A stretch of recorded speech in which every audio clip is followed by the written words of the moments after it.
Au cours de l'hiver 1927-1928, l'ancien port de pêche d'Innsmouth dans le Massachusetts fit l'objet d'une enquête étrange et confidentielle menée par des agents fédéraux. Le public ne l'apprit qu'en février à l'occasion d'une importante série de rafles et d'arrestations, suivie de l'incendie et du dynamitage en règle d'un très grand nombre de maisons délabrées, vermoulues et supposées vacantes le long du front de mer désert. Les moins curieux n'y virent qu'une des plus importantes offensives de l'État dans son erratique croisade contre l'alcool de contrebande. Les lecteurs les plus attentifs de la presse toutefois ne manquèrent pas de s'étonner devant la prodigieuse quantité d'arrestations, l'importance du dispositif policier et le secret qui semblait entourer le sort des prisonniers. Aucune poursuite judiciaire, aucun chef d'inculpation n'avait été avancé, de même, aucun des détenus n'intégra par la suite les prisons du pays. Certains vagues communiqués firent d'abord état de maladies, de mise en quarantaine, pour annoncer ensuite l'incarcération des prisonniers dans diverses prisons navales et militaires. À terme, cependant, rien ne fut confirmé. Innsmouth se retrouva presque entièrement dépeuplée, et ce n'est qu'aujourd'hui qu'elle recommence à témoigner d'un lent et poussif regain de vitalité. Pour étouffer les protestations indignées de nombreuses associations de droits civiques, le gouvernement convia leurs représentants à de longs entretiens confidentiels, ainsi qu'à la visite de certains camps et prisons secrètes. Dès lors, ces organismes firent preuve d'une singulière discrétion. Les reporters se montrèrent plus difficiles à contenir, mais finirent à leur tour par coopérer. Un seul journal, une gazette souvent décriée pour sa ligne éditoriale racoleuse, rapporta qu'un sous-marin de poche avait largué des torpilles au fond de la fosse océanique qui s'étend au-delà du récif du Diable.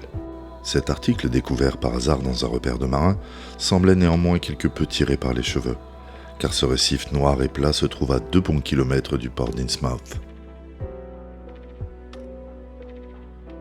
Entre eux, les habitants de la région et des villes voisines commentaient à voix basse les événements survenus pendant l'hiver, mais ils se taisaient devant les étrangers. Cela faisait presque un siècle que la ville mourante et à demi déserte d'Innsmouth alimentait leur conversation. Et rien ne pouvait surpasser en démence et en abjection les rumeurs qu'ils s'échangeaient à mots couverts depuis tant d'années. Ils avaient bien des raisons de tenir leur langue, et il ne fut pas nécessaire de faire pression sur eux. Ils ne savaient d'ailleurs pas grand-chose, car de vastes marais salants, inhabités et désolés, séparent Innsmouth des terres qui l'environnent. Mais il est temps pour moi de lever le sceau du secret. Le succès de l'opération fédérale fut tel que mes révélations sur ce qu'ont découvert à Innsmouth ces agents horrifiés ne sauraient être préjudiciables, en dehors de la répulsion qu'elles ne manqueront pas d'inspirer. Sans compter que leurs découvertes peuvent avoir plus d'une explication. J'ignore si on m'a vraiment raconté toute l'histoire, même à moi, et j'ai de très bonnes raisons de ne pas vouloir approfondir le sujet, car mon implication dans cette affaire excède de loin celle de n'importe quel profane, et les impressions terribles que j'en ai conservées risquent fort de me pousser bientôt à quelque malheureuse extrémité.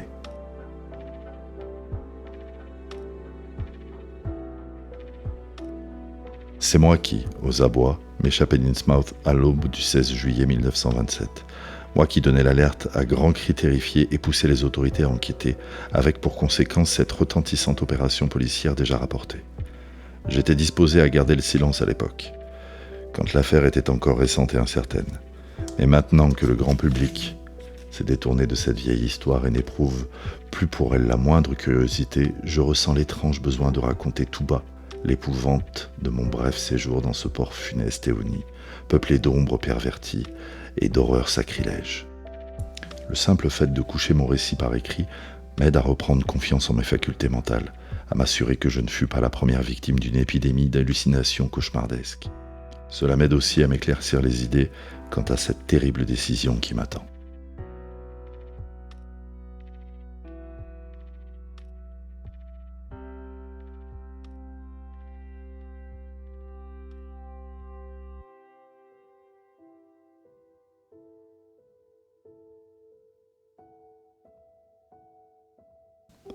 Je n'avais jamais entendu parler d'Innsmouth avant la veille de ma première et, jusqu'ici, dernière visite en ville.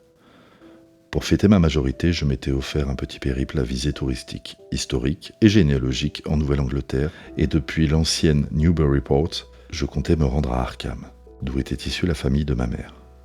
Ne disposant pas d'une automobile, j'alternais les voyages en train, en trolleybus et en autocar, toujours à l'affût de l'itinéraire le moins onéreux. J'ai appris à Newburyport qu'il me fallait embarquer à bord du train à vapeur si je voulais rejoindre Arkham, Et ce fut seulement au guichet de la gare, alors que je m'étranglais devant le prix du billet, qu'on me parla pour la première fois d'Innsmouth. Le préposé, un homme corpulent aux traits rusés dont l'accent m'apprit qu'il n'était pas du pays, sembla compatir à mes soucis d'économie et me fit une suggestion que ne m'avait encore proposée aucune des personnes qui m'avaient renseigné jusque-là. « Vous pourriez toujours prendre ce vieux bus, me dit-il d'un ton hésitant. Mais il n'est pas très apprécié dans le coin. Il passe par Innsmouth. Vous en avez peut-être déjà entendu parler, si bien qu'on le voit d'un sale œil dans le coin. C'est un gars de la ville qu'il conduit, un dénommé Joe Sargent. Mais il n'y a jamais personne d'ici, ou même d'Arkham à vrai dire, qui monte dedans. C'est à se demander comment il gagne son beurre. Le ticket ne doit pas coûter bien cher, mais j'y ai jamais vu plus de 2 ou 3 passagers. Et rien que des gens d'Innsmouth. Il quitte la place juste en bas du drugstore de Hammond, à 10h et à 19h, tous les jours. À moins que ça ait changé depuis. C'est vraiment un vieux taco. J'y suis jamais monté pour ma part. C'était la toute première fois que j'entendais parler de la ténébreuse Innsmouth. La moindre référence à une commune absente des cartes courantes et des guides récents aurait déjà suffi à m'intéresser, et je dois dire que les étranges allusions de l'employé ne manquèrent pas de piquer franchement ma curiosité. Une ville capable d'inspirer une telle aversion à ses voisins, pensais-je, devrait au moins sortir de l'ordinaire et présenter quelque intérêt touristique. Si elle se trouvait sur la route d'Arkham, je ne manquerais pas d'y faire étape. Je priai donc l'employé de m'en dire plus. Il s'exécuta posément, une légère note de condescendance dans la voix, comme pour me signifier que lui-même ne croyait pas ses propres ragots. Innsmouth, ma foi, c'est un patelin plutôt étrange dans son genre, à l'embouchure du Manuxet. C'était presque une grande ville à l'époque. Et même un sacré port avant la guerre de 1812. Mais ça fait bien 100 ans qu'elle tombe en ruine. Plus aucun train n'y passe. La Boston and Main n'est jamais venue jusque-là, et la voie de raccordement à l'embranchement de Rowley a été abandonnée il y a quelques années déjà. Il y aurait plus de maisons vides que d'habitants apparemment. Et pas d'activité digne de ce nom en dehors de la pêche et du homard. Dans la région, les affaires se font surtout ici, ou à Arkham, ou encore à Ipswich. À une époque, Innsmouth avait quelques fabriques, mais plus maintenant, sauf une raffinerie d'or qui tourne plus qu'au ralenti. Mais dans le temps, c'était quelque chose cette raffinerie, et le vieux Marsh, son propriétaire, doit être riche comme Crésus. Un drôle de pistolet celui-là, toujours cloîtré chez lui. On raconte qu'en vieillissant, il aurait attrapé une sorte de maladie de la peau ou une malformation qui le force à rester caché. C'est le petit-fils du capitaine Obed Marsh, celui qui a monté l'affaire. Il paraîtrait que sa mère n'était pas de chez nous, une fille des mers du Sud à ce qu'on dit. Et puis ça a fait un foin du tonnerre quand il a épousé une fille d'Ipswich il y a 50 ans. Ah ça, on peut dire qu'il leur mène la vie dure aux gens d'Innsmouth dans le coin. Et ceux qui ont du sang d'Innsmouth dans les veines, ils s'en vantent pas, pour sûr. Mais de ce que j'en ai vu, les enfants et les petits-enfants Marsh m'ont l'air comme tout le monde. J'avais demandé à ce qu'on me les montre, quand j'y repense, ça fait quelque temps que j'ai pas croisé les aînés. Le vieux par contre, je l'ai jamais vu. Pourquoi donc tout le monde déteste autant Innsmouth ? Ma foi, jeune homme, faites pas trop attention à ce que les gens d'ici peuvent dire. Pas facile de leur faire desserrer les lèvres. Et vous verrez, une fois lancés, impossible de les arrêter. Ça va faire bientôt 100 ans qu'ils propagent à mots couverts le plus souvent des rumeurs sur ce patelin, et d'après moi, c'est plus par peur qu'autre chose. Certaines de ces histoires sont à mourir de rire, comme celle qui raconte que le vieux capitaine Marsh avait conclu un pacte avec le diable et accueillait ses rejetons infernaux à Innsmouth. On parle aussi d'un culte satanique et d'affreux sacrifices quelque part du côté des quais, comme certains l'auraient découvert aux alentours de 1845. Mais je viens de Panton dans le Vermont, alors vous savez, ce genre de boniment, ça prend pas avec moi. Il n'empêche que vous devriez écouter ce que les anciens ont à dire à propos de ce récif noir au large de la côte, le récif du diable qu'ils l'appellent. La plupart du temps, il reste bien visible au-dessus de l'eau, et même quand il passe sous la surface, il n'est jamais englouti très profondément. Et c'est pas une île à proprement parler. À ce qu'on raconte, on peut parfois y voir toute une légion de démons se prélasser sur la pierre sombre, ou alors se faufiler dans des espèces de grottes au sommet du récif. C'est un gros caillou inégal, déchiqueté, en pleine mer, à plus d'1 kilomètre de la côte. Et dans les dernières années du commerce en mer, les marins se fendaient de larges détours rien que pour l'éviter. Enfin, sauf les originaires d'Innsmouth. À l'époque, on reprochait entre autres au capitaine Marsh d'y accoster certaines nuits, quand la marée était propice. Et c'est bien possible, car je dois t'avouer que la formation rocheuse a quelque chose d'intrigant. Qui sait, peut-être qu'il y cherchait, peut-être qu'il y a trouvé le butin d'un pirate. Les gens se sont imaginés qu'il s'y rendait pour pactiser avec les démons. En fait, si on y réfléchit, C'est bien le capitaine qui a donné sa mauvaise réputation au récif. Tout ça, c'était avant la grande épidémie de 1846, qui a décimé plus de la moitié des habitants d'Innsmouth. Personne n'a jamais vraiment su de quoi y retourner. Mais il s'agissait sans doute d'une de ces maladies que les bateaux nous rapportent de Chine ou d'ailleurs dans leur cale. La fait de sacrés ravages en tout cas. On parle d'émeutes et de toutes sortes de crimes terrifiants. Mais rien n'a jamais filtré à ce sujet en dehors de la ville. Et Innsmouth n'a plus jamais été que l'ombre d'elle-même après ça. Il doit pas y avoir plus de 300 ou 400 habitants aujourd'hui. Mais je vais vous dire, moi, ce qui chiffonne vraiment les gens d'ici, c'est simplement une affaire de préjugés racial. Et je vais pas leur jeter la pierre. Moi-même, j'ai horreur des gens d'Innsmouth. Et pour rien au monde, j'irai mettre les pieds dans leur patelin.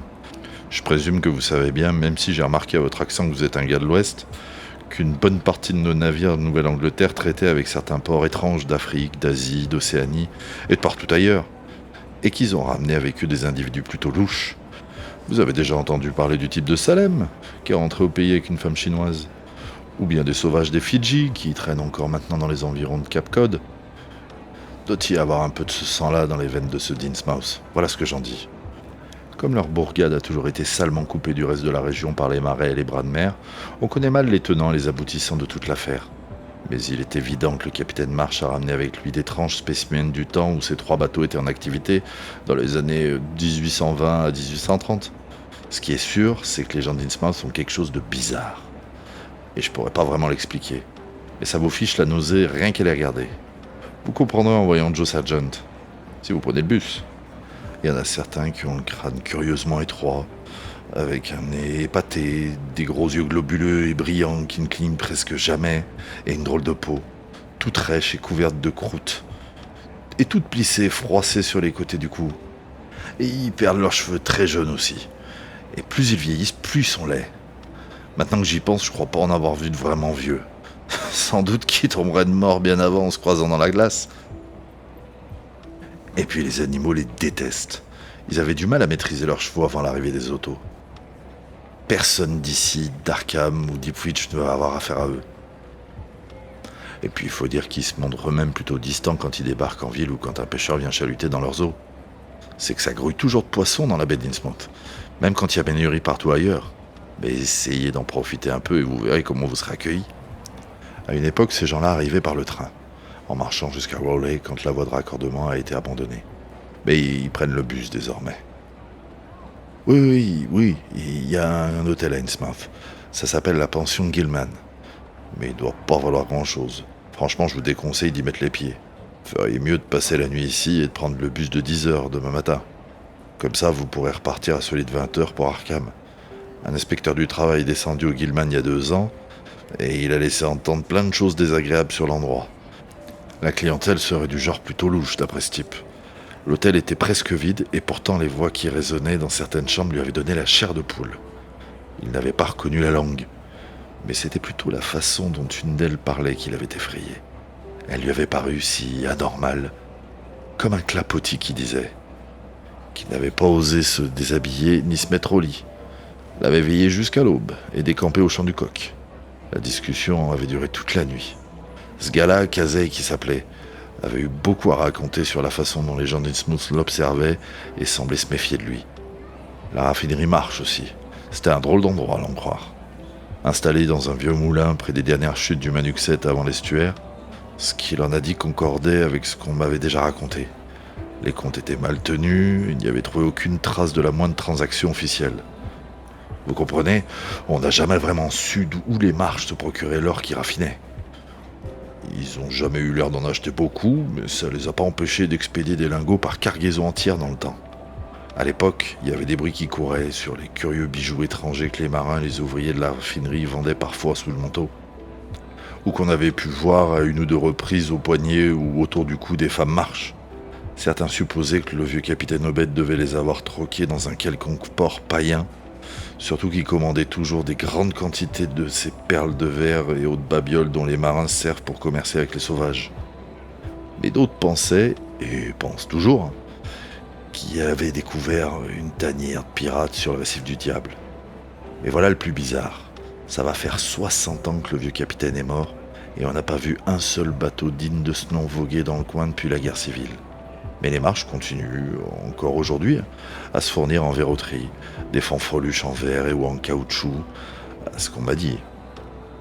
Peut-être bien que c'est la dernière mode pour les gens d'Innsmouth. Dieu sait qu'ils valent pas mieux maintenant que les cannibales des mers du Sud et les sauvages de la Nouvelle-Guinée. Sans doute que l'épidémie de 46 a éradiqué les meilleures lignées. Bref, c'est une clique bien louche désormais. Et les Richards du genre de la famille Marsh sont à mettre dans le même sac que les autres. Je vous l'ai dit, il doit pas y avoir plus de 400 âmes dans toute la ville, alors qu'il paraît qu'elle grouille de rue. Un beau ramassis de petits blancs, comme on dirait dans le sud. Dépravés, sournois et pleins de secrets. Ils amassent beaucoup de poissons et de homards qu'ils expédient par camion. C'est fou comme ça foisonne dans leurs eaux et pas ailleurs. Impossible de savoir combien ils sont exactement et j'imagine que les inspecteurs d'académie et les agents de recensement doivent s'arracher les cheveux là-dessus. Il y a fort à parier que les fouineurs sont pas les bienvenus à Innsmouth. J'ai moi-même entendu parler de plusieurs hommes d'affaires ou de fonctionnaires qui auraient disparu là-bas. Il y en aurait même un qui serait devenu fou et qu'on aurait bouclé à l'asile de Danvers. Ils ont dû s'arranger pour lui flanquer une frousse de tous les diables à ce pauvre type. Voilà pourquoi je serais vous, j'y resterai pas toute la nuit. J'y suis jamais allé et j'en ai pas l'intention. Mais vous risquez rien à y traîner une journée selon moi. Même si les gens du coin vous diront certainement le contraire. Mais si vous voulez juste vous promener et chercher des vieilleries, Innsmouth est l'endroit idéal. Je passais donc une partie de la soirée dans la bibliothèque municipale de Newburyport pour y glaner des renseignements sur Innsmouth. Quand j'avais essayé d'interroger les commerçants, les serveurs, les garagistes et les pompiers du cru, je les avais trouvés encore plus silencieux que ne l'avait prédit le préposé au billet. Et j'avais estimé ne pas disposer d'assez de temps pour surmonter leur réticence initiale. Ils faisaient preuve d'une sourde méfiance à mon égard, comme si quiconque manifestant le moindre intérêt envers Innsmouth leur devenait immédiatement suspect. À l'auberge de jeunesse où je pris une chambre, le réceptionniste tenta tout bonnement de me dissuader d'aller visiter un endroit aussi lugubre et décadent. Et les bibliothécaires me tinrent un peu plus tard le même discours. Aux yeux des plus instruits, Innsmouth ne constituait manifestement qu'un cas outrancier de dégénérescence communautaire.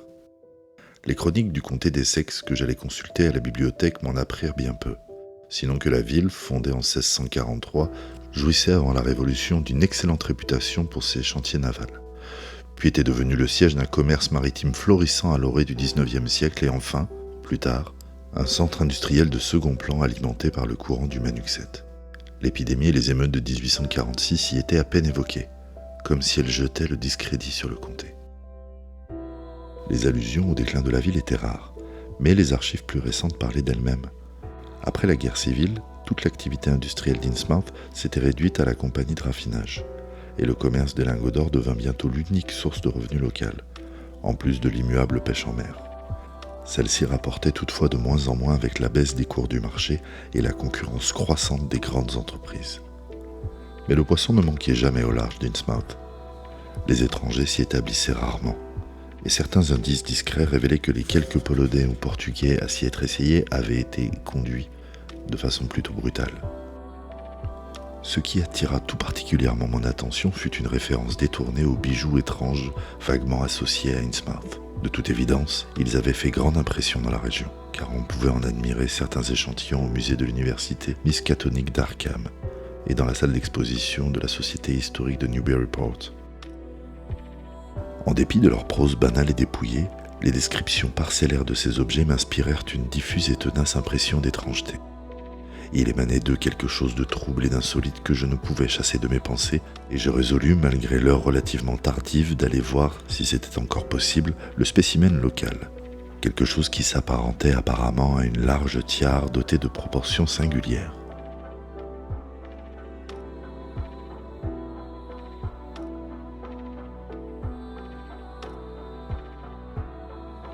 Le bibliothécaire me confia une lettre de recommandation à remettre à la conservatrice de la société, une certaine mademoiselle Anna Tilton, qui habitait tout près. Après une brève explication, et comme la soirée n'était pas trop avancée, cette aimable vieille dame eut la gentillesse de m'ouvrir les portes du bâtiment. La collection était tout à fait remarquable, mais je n'avais alors d'yeux que pour l'objet bizarre qui scintillait dans une vitrine d'angle sous l'éclairage électrique. Même une extrême sensibilité à la beauté ne peut expliquer pourquoi j'eus littéralement le souffle coupé devant l'étrangeté, la splendeur fantastique et la somptuosité de l'impossible objet niché sur un coussin de velours violet. Il m'est encore aujourd'hui presque impossible de décrire ce que je contemplais alors. Même s'il s'agissait indubitablement d'une sorte de tiare, comme me l'avait indiqué la description que j'en avais lue. Haute à l'avant et d'une large circonférence curieusement irrégulière, elle semblait avoir été conçue pour un crâne anormalement elliptique. L'or primait nettement dans sa composition, mais la pâleur singulière de son éclat suggérait quelque alliage mystérieux avec un métal inconnu d'une comparable noblesse. Elle était en parfait état, et des heures n'auraient pas suffi à étudier les motifs déconcertants et furieusement modernes, purement géométriques pour certains, nettement aquatiques pour d'autres, qu'une main gracieuse au talent sans pareil avait modelé ou ciselé à sa surface. Plus je l'observais, plus cet objet me fascinait, et je percevais dans cette fascination un élément troublant que je ne parvenais ni à concevoir ni à expliquer. J'imputais d'abord mon malaise au caractère inhumain de sa conception. Jusqu'ici, toutes les œuvres d'art qu'il m'avait été donné de voir appartenaient soit à un courant esthétique racial ou national, soit à un refus conscient de se conformer à quelque courant que ce fût. La tiare ne répondait visiblement ni à l'un ni à l'autre. De toute évidence, elle relevait d'un savoir technique éprouvé, d'une plénitude et d'une perfection infinie. Et pourtant cette technique échappait radicalement à toutes les catégories établies. À l'art oriental comme à l'art occidental, à l'ancien comme au moderne, c'était comme si l'objet avait été créé sur une autre planète.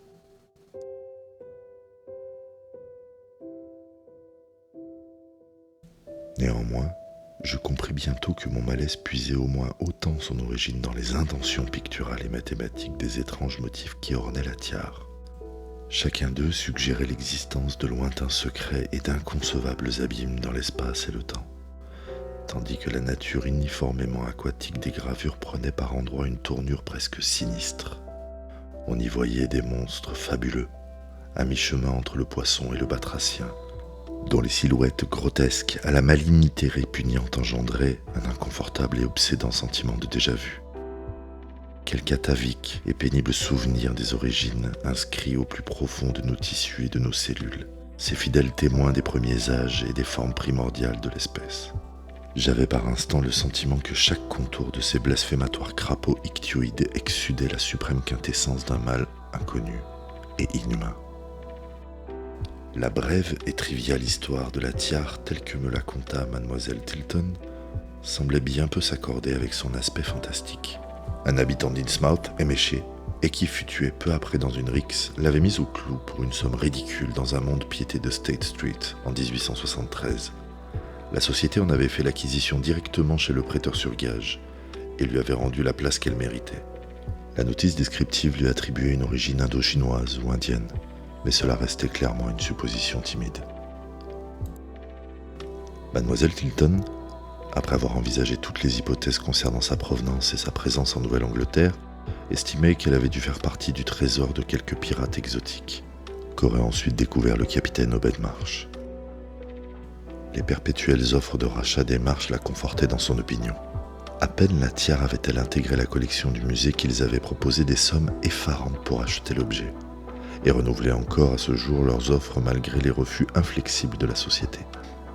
Tandis qu'elle me raccompagnait vers la sortie, l'aimable femme m'expliqua que la théorie du trésor pirate avait les faveurs de l'élite intellectuelle de la région. Pour sa part, elle disait éprouver une profonde répulsion à l'égard de la ténébreuse Innsmouth, qu'elle n'avait jamais visitée, et de sa communauté qui s'était laissée glisser tout au bas de l'échelle culturelle. Elle m'assura en outre que les rumeurs de culte satanique étaient en partie fondées sur une étrange religion secrète qui avait prospéré dans la ville et fini par éclipser les églises traditionnelles. Cette secte, m'apprit-elle, s'appelait l'Ordre ésotérique de Dagon, et il s'agissait, à n'en pas douter, d'une foi dégradée et à demi païenne importée d'Orient un siècle plus tôt, à une époque où le poisson semblait se faire rare au large d'Innsmouth. La population fruste l'avait adopté d'autant plus facilement que son arrivée avait été l'occasion de soudaines et durables pêches miraculeuses. Aussi le culte avait-il gagné en influence au point de détrôner la franc-maçonnerie et de s'établir dans l'ancienne loge maçonnique sur New Church Green. Tout ceci fournissait à la pieuse mademoiselle Tilton une excellente raison d'éviter cette vieille ville déserte et déclinante. Mais, pour ma part, ces révélations attisèrent un peu plus ma curiosité. À mes probables découvertes architecturales et historiques venait de s'ajouter une énigme anthropologique de taille.